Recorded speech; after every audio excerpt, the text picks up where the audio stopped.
We've looked at a few great film stocks that I shoot regularly so far for the Overexposure versus Underexposure series. Today, we're going to take a look at one of my new favourites for 120 film, Kodak Gold 200.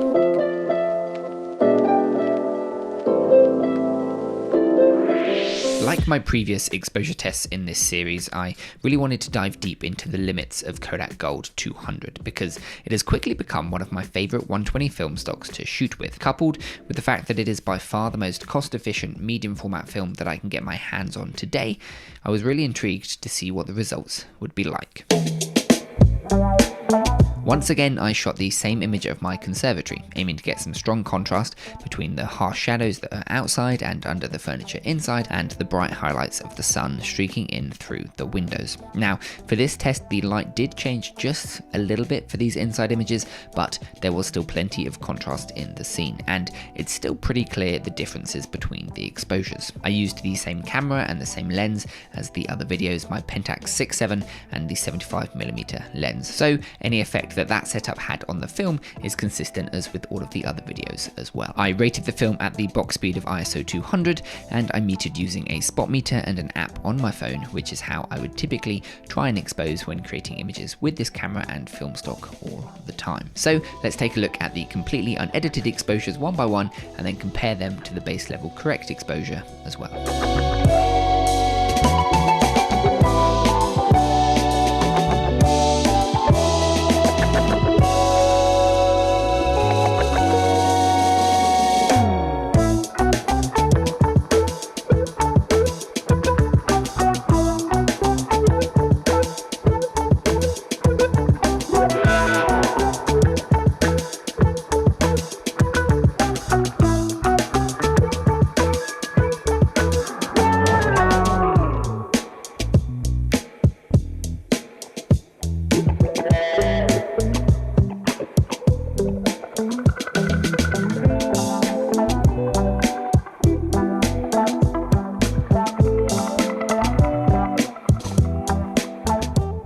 As has become a bit of a trend for all of these negative film stocks, Kodak Gold 200 deals with overexposure incredibly well and deals a lot less well with being underexposed. Even at the highest levels of overexposure with Gold 200, there is details in those bright highlight portions and the color shift seems to actually be quite minimal. And of course, as we've come to learn throughout this series, the second that you begin to underexpose, we do lose a lot of detail. So at one stop overexposed, as we found with most of these tests, looks very similar indeed to the base exposure. Color shifts are incredibly minimal, if anything at all, and as expected, we do begin to see a little bit more detail in the shadow areas of the negative. The highlights retain all of their information and we're nowhere close to any sort of clipping at this point. Now, between 1 and 2 stops of overexposure is where we did see the very slight change in lighting conditions. I apologize for this, but we still absolutely can get some very usable information from these negatives. 2 stops really begins to bring in a lot of information in those shadow areas, and I was surprised to see that there was almost essentially no color shift still at this stage. At 3 and 4 stops overexposed, we're now getting into the extremities, and as we'd expect, these shadows have a vast amount of detail in them, and they're almost being pushed into a more middle grey type range. The highlights in these exposures have of course got a little bit brighter here, and the contrast between the darker and lighter areas of my floor have become much less pronounced. Essentially, the brightest areas are getting slightly brighter while still maintaining detail, and the darker areas are getting much brighter. Thus, the contrast between these tonal ranges is slightly reduced. Amazingly, there also seems to be almost no color shift at this level. The greens outside are slightly less saturated as they've got a little bit brighter, but really Kodak Gold 200 deals incredibly well with overexposure. We gain all the benefits of a brighter image being more shadow detail and less pronounced grain, but we don't really get any negatives like color shift.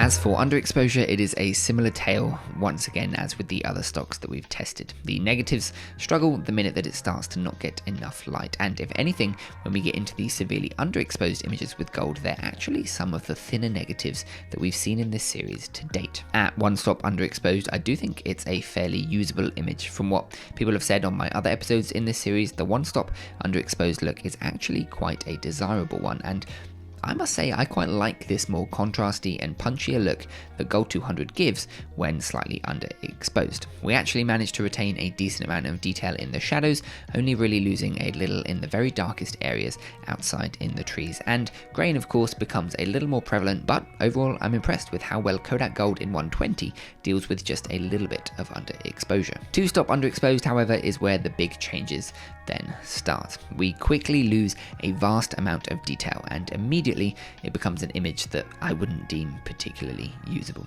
The colours actually seem to remain fairly consistent, but the shadow areas are already becoming very muddy and washed out, and the grain has become incredibly pronounced even at this stage. 3 and 4 stops underexposed is of course the same story, but to a more extreme level. 3 stops is already an incredibly thin negative, and 4 stops is actually difficult to really make out the image that I was shooting. Both of these, I would say, are well too far gone. If you're into that slightly underexposed image, I wouldn't go below 1 stop underexposed. Of course, as with the rest of the videos in this series, I did take a very unscientific and quick attempt at editing all of the exposures to become more similar to the base level exposure, at least as close as I could get it just by eye. Hopefully you can see just how far you can push each of the exposures to get back to the optimal, correctly exposed image. I should also just mention that these are high quality TIFF files and thus should be the most editable files that you could get from your lab. If you often opt for lower resolution JPEGs, you may not be able to get quite this much latitude from your scans.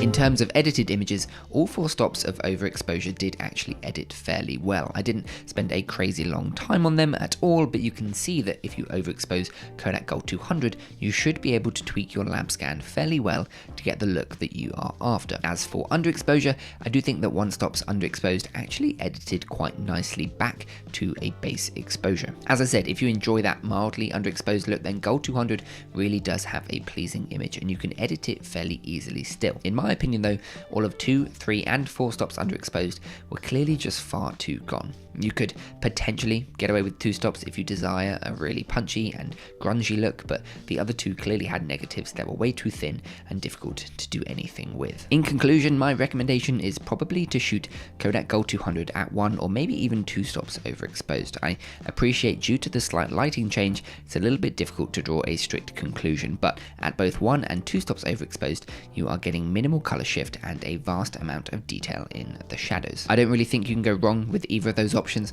I'd probably err on the side of caution and just go with 1 stop overexposed, but I'll leave that up to you. I hope that if you're planning to shoot Kodak Gold 200 in 120, that this video was somewhat helpful to you. I will leave a little link down in the description below to all of the other videos that are in this series if you're interested in seeing how Cinestill 50D, Ilford HP5 or Portra 160 hold up in the exact same tests. There's much more to come, of course, as well, as I'd love to get through plenty of film stocks shot in this series and really create a little wealth of knowledge that I can draw from when shooting medium format film going forwards. If you liked the video, please feel free to leave me a like, let me know your thoughts on my findings down below in the comments, and maybe consider subscribing if you do want to see some more from me. Stay safe everyone, stay happy, and I'll see you in the next one.